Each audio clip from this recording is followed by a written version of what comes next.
ZeroNet TV, toute l'actualité high-tech, merci d'être avec nous comme chaque jour. On a pris un petit peu d'altitude aujourd'hui. Nous sommes sur les toits de la maison de Radio France, Jérôme. Tu connais bien ici, non? Ah, je connais. Écoute, bah oui, ça fait une bonne vingtaine d'années que j'y travaille. Et bon, c'est beau, hein? Oui, regardez-moi cette vue oui, magnifique on a une vue à sur 360 sur tout Paris, c'est formidable. Tous les monuments, on les voit bien. Eh bien, vous savez quoi? On est donc en altitude pour découvrir les nouveautés du labo d'Intel. Intel nous a ouvert les portes de ses labos de recherche. Alors ici, il y a par exemple, regardez, un robot à monter soi-même. On travaille aussi sur des systèmes de protection contre le hacking des voitures. Oui. Ça pourrait arriver dans le futur. Il y a même des systèmes aussi pour protéger encore plus son mot de passe sur ordinateur.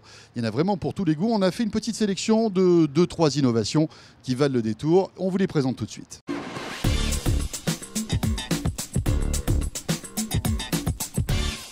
Et on commence par une problématique que l'on vit tous au quotidien, c'est la recharge de nos appareils électroniques, chargeurs, câbles, USB, on en a marre. Et Intel travaille avec d'autres constructeurs à une simplification de tout ça. Regardez cet appareil, c'est un bol. Alors, c'est pas pour boire son café ou son chocolat, non, non. C'est un bol en fait qui, à terme, pourrait recevoir tous vos appareils électroniques pour les recharger. Alors comment ça marche? Écoutez, c'est sans doute la démo la plus simple que j'ai jamais pu faire. Vous prenez votre téléphone et vous le laissez dans le bol. Et là, qu'est-ce qui se passe? Eh bien, ça se recharge. Voilà. Alors, ça s'appelle Resense. Ça part d'un consortium qui s'appelle l'A4WP qui, justement, régit ce système de recharge sans fil.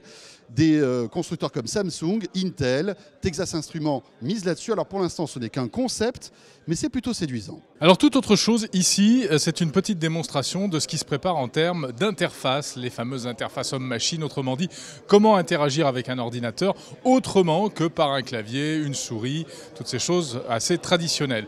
Et l'idée, c'est d'explorer la piste de la reconnaissance de mouvement grâce à des caméras.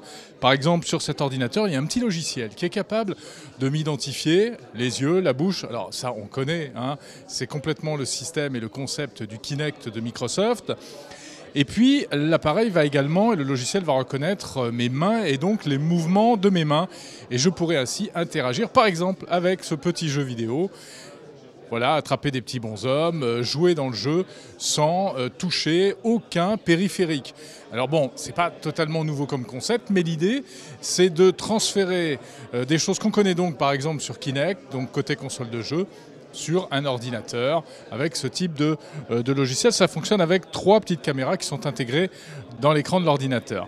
Bon, autre type d'interface qui pourrait voir le jour, peut-être, sait-on jamais. Et ça, c'est assez impressionnant. En gros, c'est un écran en hologramme, en 3D. C'est-à-dire que là, vous me voyez pousser et cliquer du doigt dans le vide, donc j'ai l'air un peu idiot, mais parce que moi, je vois une image que vous n'apercevez pas. Ici, je vois des boutons. Et tout cela, eh bien, en fait, est généré de manière un peu magique par un écran qui est dessous, qui se réfléchit sur un verre dépoli, qui donne cette impression comme ça de sortir de l'écran. Et mes doigts, mes mouvements sont analysés par, encore une fois, une caméra qui est ici. Alors, c'est pas totalement nouveau. On avait vu ça, on vous l'avait montré sur ZeroNet TV à l'occasion du CES de Las Vegas, sur le stand d'un grand constructeur de téléviseurs. Et là, eh bien, Intel montre qu'ils travaillent eux aussi sur ce genre de piste en termes d'interface homme-machine. Allez, on termine par le concept de voiture connectée selon Intel et vous allez voir, c'est pas triste. Bon, déjà, imaginez, on est dans une voiture et Jérôme va conduire. Bon, vous le voyez, c'est pas une vraie voiture, non. C'est pas non plus un jeu vidéo, c'est vraiment pour nous mettre en situation.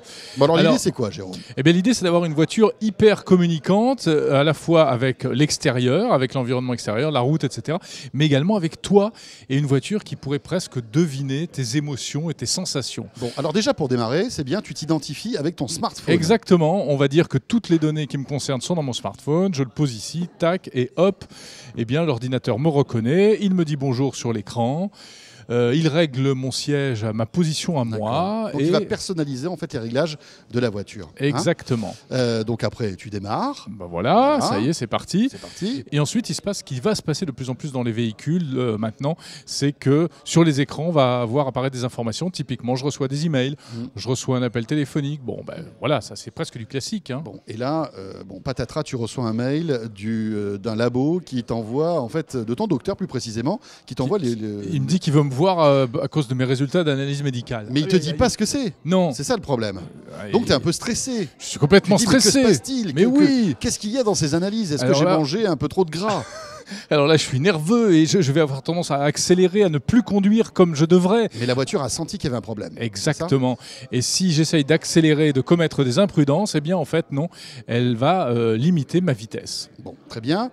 Il y a aussi un système pour choisir ton parking. Hein. Oui, alors par exemple aux États-Unis, il y a des places qui sont complètement gratuites mais limitées à une certaine durée, et d'autres, on peut rester plus longtemps mais il faut payer. Eh bien, l'information s'affiche sur l'écran et je choisis là où je veux aller. Donc là, c'est vraiment le côté interaction avec l'environnement extérieur.